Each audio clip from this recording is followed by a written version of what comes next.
बिल्ली के सामने अगर चूहा आ जाए तो बिल्ली उस पर हमला करती है कि नहीं करती है? देखे चूहा एकदम दौड़ती है, क्यों? उसकी गिज़ा है। और बिल्ली 4-5 कुत्तों के सामने आ जाए तो कुत्ते उस पे ऊपर दौड़ जाते हैं, क्यों? कुत्ते चाहते हैं कि हमारी गिज़ा बन जाए। लेकिन एक पत्थर का चूहा बना लो और एक पत्थर की बिल्ली बना लो, ईमानदारी के साथ बताइए, पत्थर की बनी हुई, पत्थर का बना हुआ चूहा, क्या बिल्ली उस पर झपटेगी? जिंदा बिल्ली क्या उसके ऊपर झपटेगी? नहीं, क्योंकि वो जानती है कि ये मेरे मतलब का नहीं है, इससे मेरा कोई मकसद ही हल नहीं होगा। और पत्थर की बिल्ली बना दो तो क्या कुत्ते उस पर झपटेंगे? नहीं। बिल्लियों को इतनी अकल है, कुत्तों को इतनी अकल है कि पत्थर की बनी हुई ये मूर्ति, पत्थर की बनी हुई ये चीज हमारे काम की नहीं है, हमें फायदा नहीं पहुंचा सकती है। लेकिन ये बेचारा हिंदू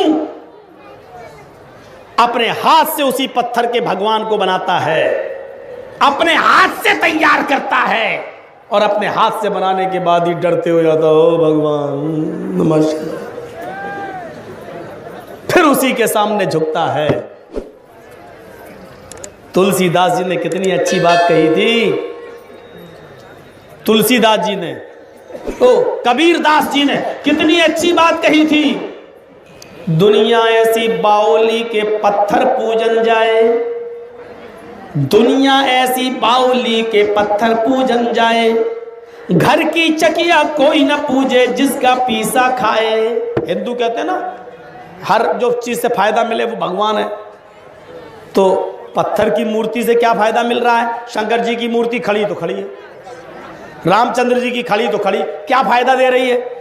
अगर पत्थर से फायदा ही मिल रहा है तो घर की चक्की फिर भी अच्छी है। हाथ की पत्थर की बनी हुई वो चक्कियां कम से कम आपका आटा तो पीस के दे रही है, गेहूं उसमें डालो तो आटा निकाल रही है, चावल डालो तो कम से कम उसका पिसान बाहर निकाल रही है।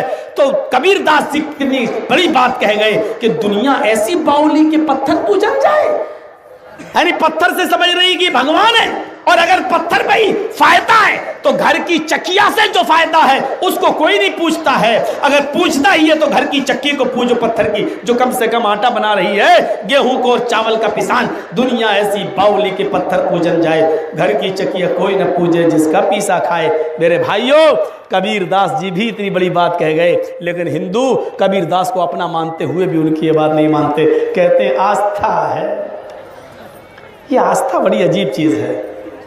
आस्था है, आस्था मतलब चला आ रहा बाप दादा के जमाने से, दलील नहीं है, चला आ रहा, ये होती आस्था, अंधी आस्था।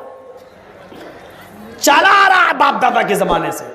कुत्ते और बिल्लियों में फिर भी अकल है, वो पत्थर की मूर्तियों पर हमले नहीं करते क्योंकि वो जानती है कि ये हमारे काम के नहीं है, वो जिंदा का शिकार करते हैं। मेरे हिंदू भाइयों, तुम गौर करो कि पत्थर की मूर्ति अगर तुम्हारे यहाँ जायज होती उसकी पूजा, तो पूजा करते वक्त आंख बंद करने का ऑर्डर ना होता।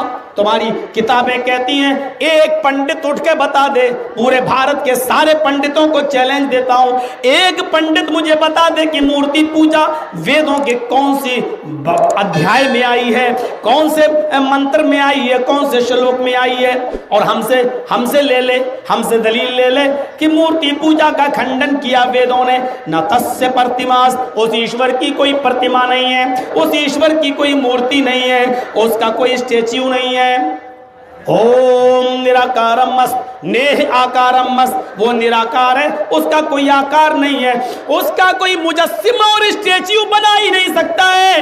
लैसा कमिस्लिही शैउन, अल्लाह की मिसल कोई चीज नहीं है, अल्लाह के मिसल कोई चीज नहीं है। ने पितास्ति ने पुत्रमस्त, वो न किसी का बाप है, न उसका कोई बेटा है। ने पत्नीअस्त, उसकी कोई पत्नी भी नहीं है। हो अल्लाहु अहद अल्लाहु समद लम यलिद व लम यूलद, वो अल्लाह एक है, वो बेनियाज है, उसको किसी की जरूरत नहीं है। लम यलिद वलम यूलद, उसका ना कोई बेटा है, वलम यूलद, ना उसका कोई बेटा है, ना वो किसी का बेटा है, ना उसका कोई बेटा है, ना उसकी कोई बीवी है।